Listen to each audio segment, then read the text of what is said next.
Hello and welcome to Campus 2 Community, the Columbia Basin College news magazine to keep you informed of what's happening at CBC and how we might better serve you.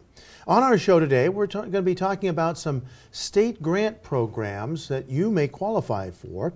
We'll be visiting with the director of one of those programs, Deborah Wager, and a student who has gone through the program and currently still is, that being Eunice Schwann. But first, we're going to talk about an exciting new Bachelor of Science degree program at Columbia Basin College, and that's the Bachelor of Applied Science in Cybersecurity. Very important field these days, and with us to talk about that is instructor DC Grant. DC, welcome to the show. Thanks very much for having me. Well, is cybersecurity a new field, or is it just more in the news these days? Definitely not a new field, but it is a field that is very much in demand and growing. So talk a little bit about the field and what the job market's like.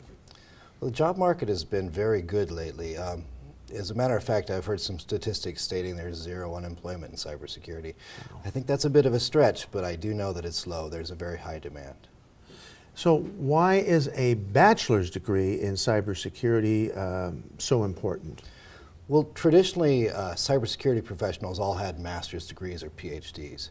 That's because most universities teach computer science, and then after you get your computer science bachelor's degree, you would specialize in cybersecurity. Columbia Basin now, with this new offering, is making that track a little faster because the demand is so acute. Well, it seems like a lot of people would be attracted to it, being what's going on in the world, and as far as cybersecurity is concerned, and breaches and so forth. Is it attracting a lot of people? We have seen an influx into the field, but there's nowhere near enough people to satisfy the demand for employment.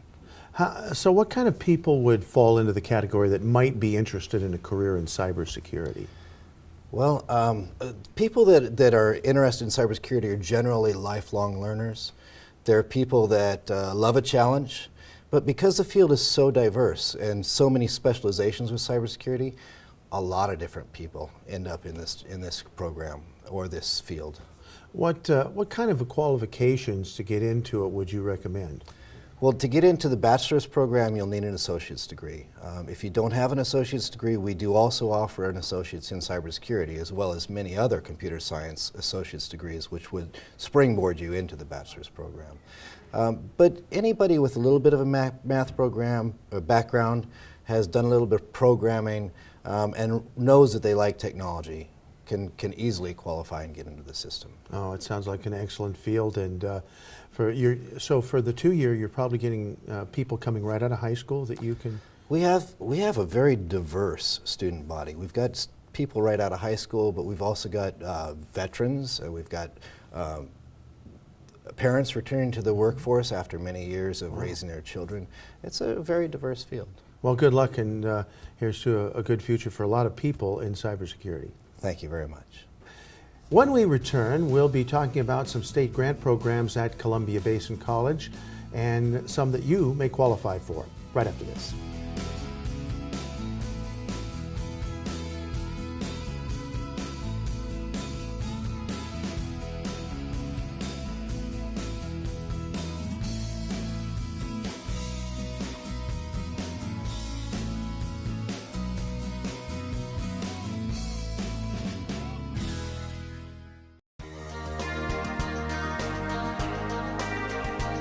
Immediately started to see ways that I can improve our company to better manage projects and to ask better questions and to get better information.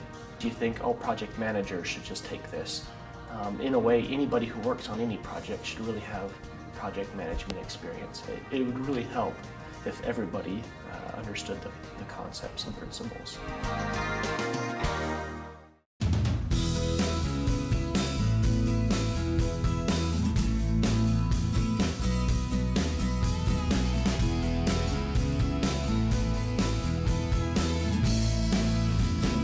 Welcome back. There's a number of state grant programs at Columbia Basin College to aid students who may not be able to financially afford college and possibly other circumstances as well. And one of those people directing one of those programs is Deborah Wager. And Deborah is the director of our WorkFirst program at Columbia Basin College. Welcome to the show, Deborah. Thank you, Frank. And since WorkFirst is what you direct, why don't we start off with that? Tell us about the WorkFirst program. Well, the WorkFirst program is a state program that is connected with DSHS, and it's intended for students who also happen to be parents who are currently receiving temporary assistance to needy families, otherwise known as TANF. We help students get training to enable them to faster re-enter the workforce or enter the workforce sometimes for the first time. And the intent is to help them get into employment that will be sustainable, help them be able to essentially get off of public assistance sooner rather than later, and provide better for their families. Fantastic. Now, are there programs for people who maybe aren't parents that might have trouble affording college? Yes, absolutely. We also have actually the Basic Food Employment Training Program, otherwise known as BFET. A student does not need to be a parent with dependent children to be on the BFET program. It's similar to WorkFirst in that people do have to qualify for the basic food through Washington State, which is also where the name comes from.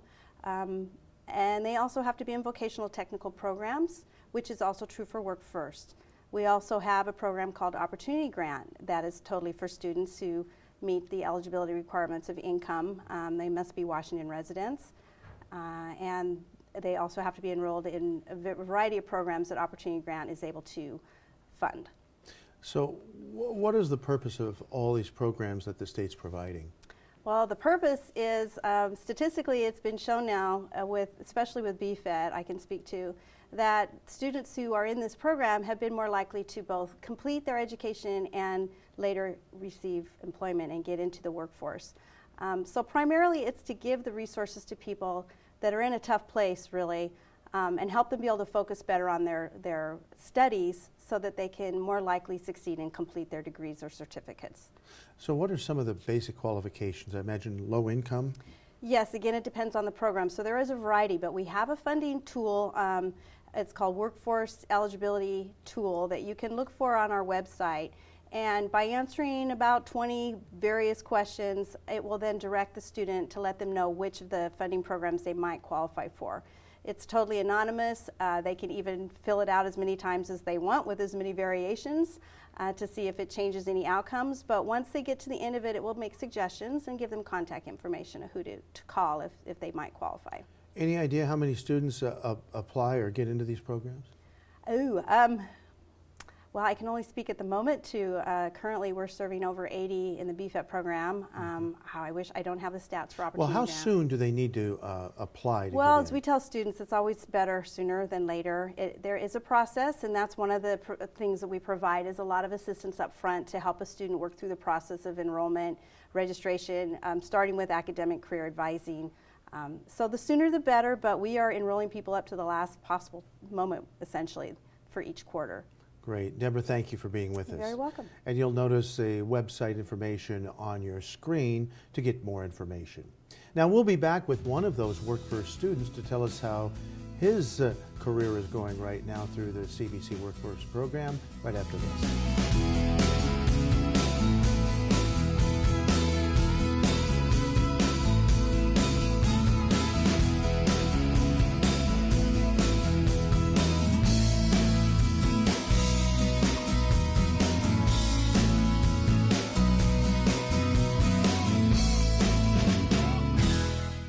CBC's Automotive Technology program prepares students for a career as an automotive technician. In the classroom and lab, students learn how to diagnose, repair, and maintain vehicles according to automotive service excellence standards. Students also gain hands-on experience with the latest tools and diagnostic equipment used in the automotive service industry.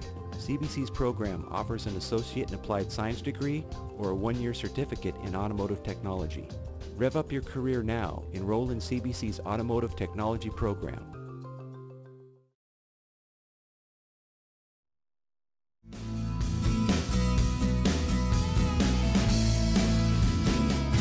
Welcome back.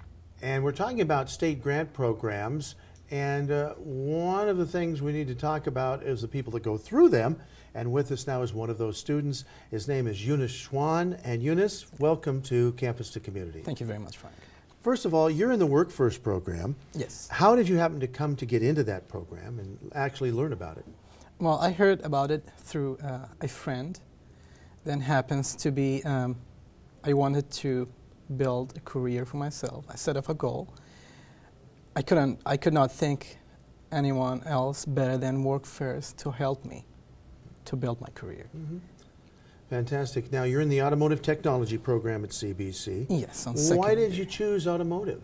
Because it's, I always dreamed to be a professional technician, and I'm really more of a hand-on person, and I really love to work on vehicles, and that's why. Okay. And so tell us a little bit about the help you get from WorkFirst. I got a lot of help, enormous help. It would take maybe a lot of time if I speak of. I really wish if the people who hear my voice, if they want to make something out of themselves, and if they think they go through a tough time, to come and talk to the WorkFirst individuals. They are very great people. They helped me out a lot. Without them, there would be no way for me to be in this stage as I am. They help me a lot. They direct me, they guide me, they help me financially. They got me tools in a certain amount, and it was really, really helpful. And they are always there for you. They team up with you, and I'm really appreciated. Without them, I would not achieve my goal. So both the financial help and the advising has been real key. Yes, yes. Okay. So how far along are you now in the automotive program, and what are your plans after CBC? I'm almost actually, I almost have only 1 quarter left to graduate, to get my degree, my IAS degree in automotive technology. June 20th is going to be where I will graduate. I'm very, very happy of that. I came so far with all the help I get from really my instructors. They are great people, and from WorkFirst, they are very, very great people. I find myself very lucky to know those people. So what's your plans after CBC? My long-term goal is to own my own shop. My short-term goals is to make my master technician. So. Okay. And so how, if at all, did WorkFirst help you in choosing your career? It sounds like you were pretty much made up your mind what you wanted to do. Yes. Yes. So, and they just guided you through. So, yes. Navigating the college system. Yes. For someone like me, everything was really new. The whole system, I did not know how the whole system goes. I could not find it much easier than the people in WorkFirst. The way they helped me out, they really guided me through everything.